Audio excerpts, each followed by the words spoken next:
Character assassination చేస్తారు. నేను ఒకే మాట చెప్పాను, ఎవరైనా సరే తప్పులు చేసే వాళ్ళ పట్ల ఈ ప్రభుత్వం చండ శాసనుడిగా ఉంటామని హెచ్చరిస్తున్నా. మంచి చేయండి. నిన్న కూడా చూస్తున్నారు మీరు, నిన్న అనంతపురకు పోయి ఎన్ని డ్రామాలు ఆడుతున్నారు. నేను అడుగుతున్నా మిమ్మల్ని, నేను ఎప్పుడైనా స్వేచ్ఛగా తిరిగానా రాష్ట్రంలో? మాజీ ముఖ్యమంత్రిగా చూశారా 5 ఏళ్ళు మీరు? 19, 24 ఎక్కడ తిరగలేకపోయాను. ఇప్పుడు ఎవరు ఎక్కడ తిరగాలన్నా ఇబ్బంది ఉందా అని మిమ్మల్ని అడుగుతున్నా. స్వేచ్ఛ ఉందా లేదా అని మిమ్మల్ని అడుగుతున్నా. స్వేచ్ఛ ఇస్తే రౌడీజం చేస్తామంటే, నేరాలు చేస్తామంటే అలాంటప్పుడు గట్టిగా ఉండాలనా లేదా అని మిమ్మల్ని అడుగుతున్నా.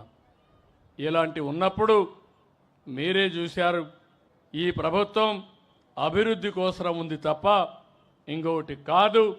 అదే సమయంలో ఎవరు తప్పు చేసినా వాళ్ళని శిక్షించే బాధ్యత ఈ ప్రభుత్వం పైన ఉంది. ఆ విషయం కూడా మీకు విజ్ఞప్తి చేస్తున్నా. ఇక్కడికి వచ్చినప్పుడు నేను మిమ్మల్ని కోరేది, ఇప్పటికే చాలా పనులు చేశాం, ఇంకా మిగిలిన పనులు చేస్తాం. అదే సమయంలో నేను ఇటీవల కాలంలో ఆలోచించినప్పుడు ఒక వినూత్నమైన కార్యక్రమానికి శ్రీకారం చుట్టాను.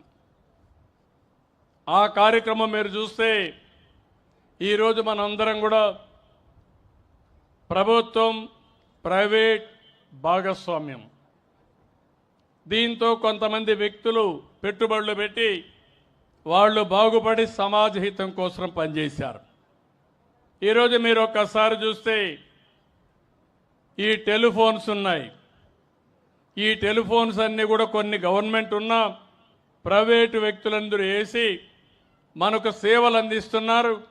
అదే సమయంలో వాళ్ళు కూడా డబ్బులు కొంతవరకు సంపాదించుకున్నారు. కరెంటు విషయంలో అదే జరుగుతుంది, రోడ్ల విషయంలో అదే జరుగుతుంది, పోర్ట్లు ఇలాంటివి చాలా వచ్చాయి. ఈరోజు నేను ఆలోచించిన విధానం ప్రభుత్వం ప్రైవేట్ పీపుల్ భాగస్వామ్యంతో మిమ్మల్ని అందరినీ ఆదుకునే కార్యక్రమానికి శ్రీకారం చుట్టాను. జీరో పావర్టీ అన్నాను, తెలుగులో ఎతికాను కానీ మంచి పేరు దొరకలేదు, అందుకే ఇదే బాగా అర్థమవుతుందని జీరో పావర్టీ అన్నాను. అదే సమయంలో 2 విషయాల్లో ముందుకు పోయాం. మార్గదర్శి, బంగారు కుటుంబం. మార్గదర్శి అంటే ఎవరైతే మీకు మార్గాన్ని చూపిస్తారో, మీతో అనుసంధానమయ్యి మీ ఇంటికి సహకరిస్తారో వాళ్ళని మార్గదర్శిగా పెట్టుకున్నాం. అదే సమయంలో ఎవరైతే బాగా పేదవాళ్ళుగా ఉన్నారో వాళ్ళని బంగారు కుటుంబాలుగా పెట్టుకున్నాం. మీకు అవకాశాలు వస్తే ఇప్పుడు మేము ఇక్కడ ఉన్నాం. ఇక్కడే నూజివీడు ప్రభాకర్ గారు ఉన్నారు.